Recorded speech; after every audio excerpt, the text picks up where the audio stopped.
अगर हम बाकी स्टार्टअप्स को देखें, जो नए स्टार्टअप्स हैं जो अभी तक लॉस में चल रहे हैं और प्रॉफिटेबल नहीं हो पाए इतने टाइम बाद भी, और इसको अगर हम कंपेयर करते हैं कंपनीज जैसे अमेजोन हो गया, राइट, जिन्होंने अपना किंडल निकाला, किंडल लॉस पे बेचता है अमेजोन, स्टार्टिंग में अमेजोन ने बहुत लॉस किया।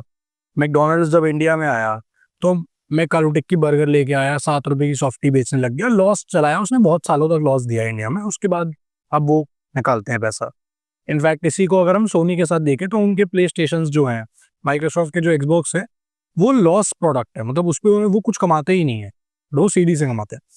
यहाँ पे मैं आपसे ये पूछना चाह रहा हूँ कि क्या यहाँ पे एक गैप है लॉस लीडिंग स्ट्रैटेजी के एग्जीक्यूशन में, क्योंकि इंडियन स्टार्टअप्स भी लॉस कर रहे हैं, बाहर के कई सारे स्टार्टअप्स ने भी लॉस किया। या मैं एक यहाँ पे ना रोकना चाहूंगा। हाँ, बहुत बड़ी प्रॉब्लम पता क्या है, इस फ्लॉ क्यों है? क्योंकि यूएस की स्ट्रैटेजीज इंडिया में लगाई जा रही है। इंडिया का कस्टमर किसी का सगा नहीं है। आज कुछ ले रहा है, कल को कुछ सस्ता मिल गया, वो भाग जाएगा। ठीक है, आज सबके साथ जोमेटो स्विगी कर रहे हैं ना, कल को एक नया प्लेटफॉर्म आएगा, अगर जोमेटो स्विगी से सस्ता देने लग गया ना, वो भाग जाएंगे। गया कस्टमर, हो गया बिजनेस खराब। आपने सोचा था ब्रांड बनाएंगे, फ्यूचर में कमाएंगे, क्योंकि इंटरनेशनली तो यही चलता हुआ है, सब बुक्स के अंदर यही बताया गया है। पर इंडिया के कस्टमर की लॉयल्टी नहीं है। क्या कंज्यूमर बिहेवियर के पॉइंट से ये सच है? मैंने ये देखा है इंडियन कंज्यूमर्स में स्पेसिफिकली, जो इंडियन कंज्यूमर्स हैं वो इंडियन ब्रांड्स की तरफ बिल्कुल लॉयल नहीं है, लेकिन बाहर के ब्रांड्स की तरफ बहुत लॉयल है। जैसे अगर मान लो मेरे को गेमिंग कंसोल लेना है तो मैं या तो प्ले स्टेशन लूंगा या मैं एक्सबॉक्स लूंगा, बेच तो दोनों कंपनीज लॉस पे ही रही है। उसके बाद बेशक उनके पास वो उनका लॉस लीडिंग प्रोडक्ट है, उसके बाद वो सीडी से कमा रही है, मेंबरशिप से कमा रही है, बात अलग है। लेकिन मैं अगर मान लो मैं एक्सबॉक्स वाला बंदा हूँ तो मैं अगली बार भी एक्सबॉक्स का नया वर्जन ही लूंगा, मतलब मैं ब्रांड की तरफ बहुत ज्यादा लॉयल हूँ। कल को कोई इंडियन कंपनी गेमिंग कंसोल बनाने लग जाए, 10 गुना सस्ता भी बेचने लग जाए, तो मैं वहां नहीं आऊंगा, मैं बोलूंगा भाई ये। बट अगर जियो कल को एक्सबॉक्स जैसा ही निकाल देता, उतना ही पावरफुल, और उसमें एक्सबॉक्स की गेम चल जाएगी, तो बहुत सारे लोग ले लेंगे। अभी क्या है, वो ना क्लोज एनवायरनमेंट है। जैसे एप्पल वाली बात हो गई ना, एप्पल यूजर हमेशा एप्पल का रहता है, और लॉजिक ये है, वो एप्पल यूज कर रहा है, उसको ऐसा ऑल्टरनेटिव वो भी मिल नहीं रहा है। बट हम जिन स्टार्टअप्स की बात कर रहे हैं ना, वो मोट वाली स्टार्टअप्स नहीं है। उनके पास ऐसा नहीं है जो कि रिप्लेस नहीं हो सकता है। अगर हम जोमेटो स्विगी की बात करके चले, क्या कर रहे हैं? कमीशन मॉडल पे तो ऑपरेट कर रहे हैं, और क्या कर रहे हैं? अगर ओला उबर की बात करके चले, तो ओला उबर क्या कर रहे थे? कमीशन मॉडल पे। अभी एक कंपनी निकली है ओएनडीसी के ऊपर, नमा यात्री, वो क्या ऑपरेट कर रही है? वो कमीशन ही नहीं ले रही है। हाँ, अब क्या करोगे? हाँ, ऑटो बता लो आप, कुछ भी मंगा लो। खत्म बिजनेस। हाँ, बिजनेस खत्म हो गया ना।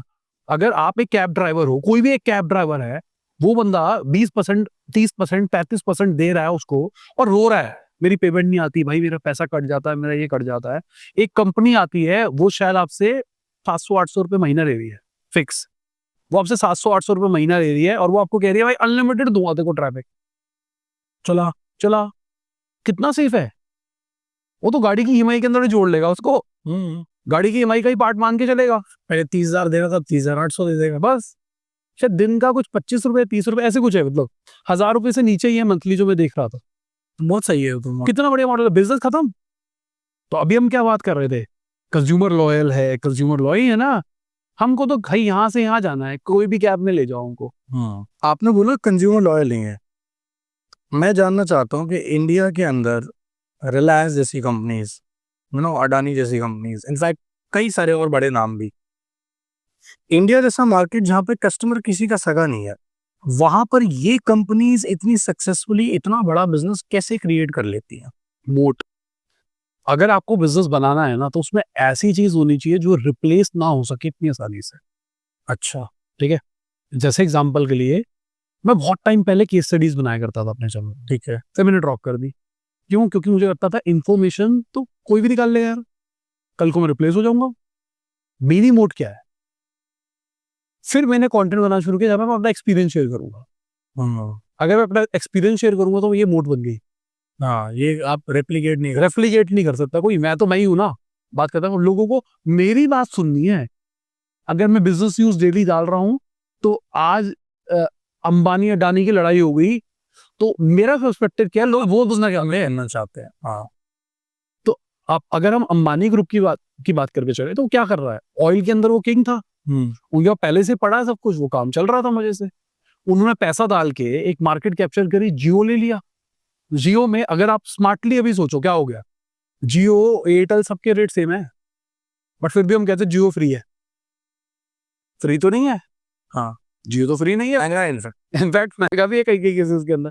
अब बीएसएनएल वगैरह से तो महंगा ही है, बट जियो आज भी लोगों के दिमाग में फ्री है। कस्टमर स्विच क्यों नहीं कर रहा है, क्योंकि स्विचिंग कॉस्ट बढ़ गई है। स्विचिंग कॉस्ट बढ़ा दी है वो। क्योंकि आप क्या कहोगे, आप कहोगे यार सब कुछ हो रखा है, मैं जाऊंगा फिर वो नंबर ऐसे करवाएंगे स्विच, फिर पोर्ट होगा, एक दिन ड्रॉप होगा, 10 रुपए का फर्क नहीं पड़ रहा है, चलने दो। तो जब स्विचिंग कॉस्ट नाम की चीज होती है बड़ी, तो लोग स्विच नहीं करते हैं। ये एक टाइप का मोट है। अच्छा, इसको एंट्री बैरियर कहा जाता है टेक्निकल लैंग्वेज पे अगर बात करी जाए तो। अलग अलग टाइप के एंट्री बैरियर्स होते हैं, तो एक एंट्री बैरियर है स्विचिंग कॉस्ट।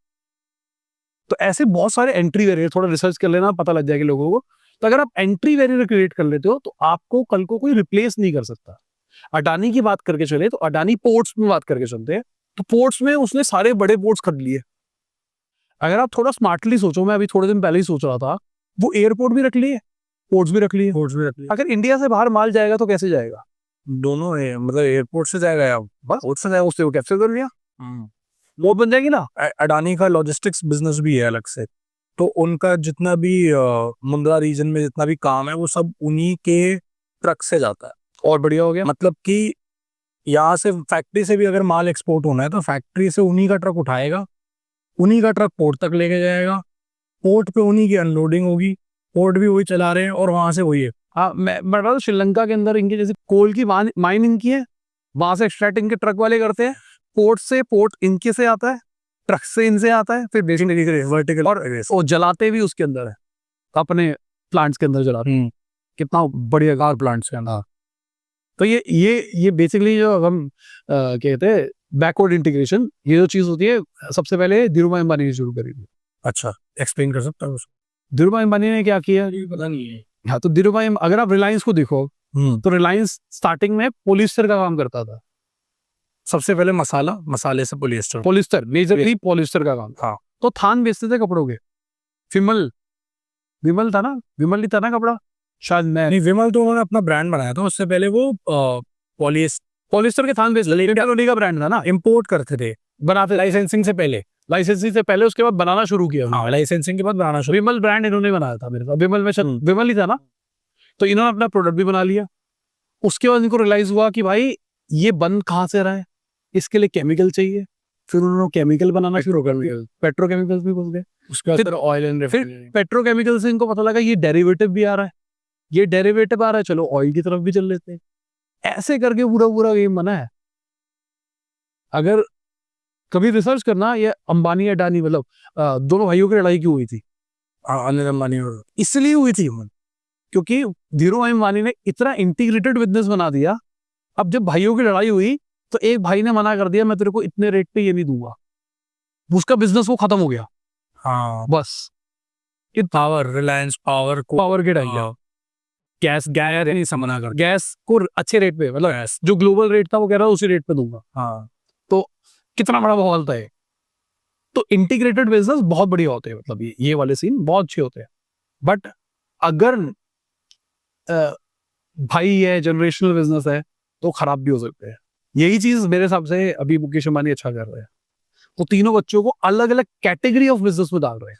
हाँ, जैसे अनंत अंबानी उनके oil refining and new energy देखते हैं, हाँ, और आकाश अंबानी जियो इन्फोकॉम देखते हैं, और ईशा अंबानी रिटेल देखती हैं। तो तीनों आपस में लिंक्ड है, बट तीनों एकदम अलग है, तीनों एक डायमेंशन में कभी घुसेगी नहीं। दिस इज स्मार्ट ना। तो वो जो उनके पापा ने गलती करी, वो गलती नहीं कर रहे। Succession planning. बट अगेन मैं कह रहा हूँ, ये सारी चीजें ना जिंदगी सिखाती है। तुम सुन लो, मुकेश अंबानी ने ऐसा कर दिया, ऐसा कर दिया, ऐसा कर दिया, सबको पता है ये बात, हाँ है ना, बहुत सारे लोगों ने बता रखा है। पर 10 में से 8 घरों में कलेश है पैसों को लेके, हो रहा है ना। तो वही बता रहा हूँ ना, सारा गेम, सारे फॉर्मूले सबके लिए काम नहीं करते, ये वही वाली बात है।